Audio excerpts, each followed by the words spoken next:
I'm Nate, a 34-year-old history professor from Boston.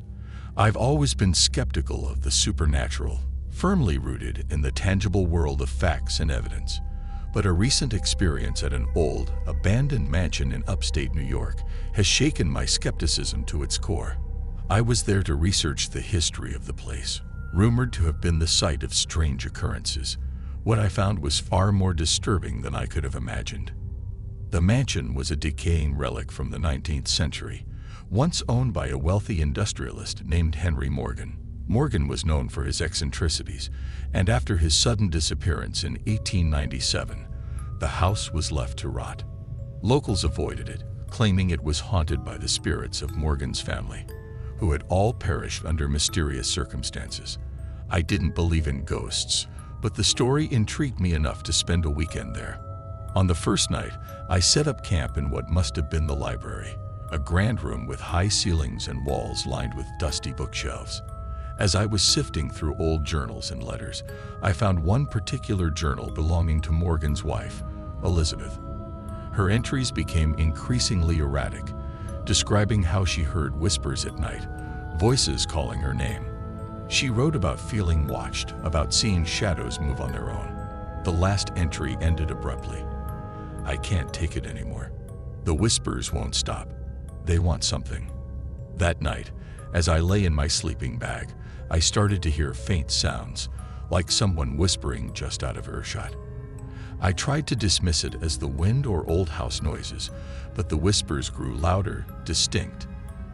They seemed to be saying my name, but I convinced myself it was just my imagination. After all, I'd been reading about whispers. My mind was probably playing tricks on me. The next day, I explored the mansion further, finding more signs of the Morgan family's descent into madness. There were rooms filled with strange symbols drawn on the walls, and in the attic, I found a small shrine with offerings to something unknown. The atmosphere was oppressive, like the house itself was watching me. That night, the whispers returned, clearer than before. They were definitely calling my name, urging me to come closer. I couldn't sleep, so I decided to investigate.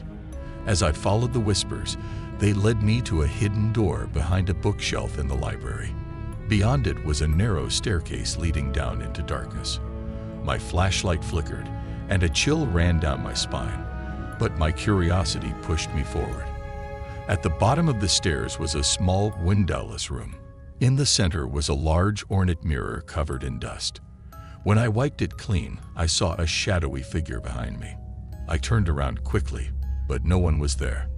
The whispers grew louder, almost a chant now, echoing in the small room. Panic set in, and I backed away from the mirror, stumbling into a wall. The chanting stopped, replaced by a deep silence that felt suffocating. I ran back upstairs, my heart pounding, and locked the door behind me. I tried to leave the mansion, but the front door wouldn't budge. I felt trapped, like the house itself wouldn't let me go. The whispers started again, this time more urgent, more insistent. They seemed to come from all around me, echoing through the halls. I could feel a presence, something cold and malevolent, watching me, waiting. In my frantic state, I remembered Elizabeth's journal and rushed back to the library.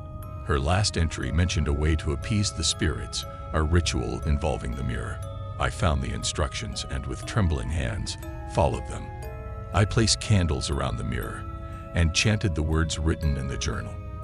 As I finished, the whispers stopped, and for a moment, there was silence.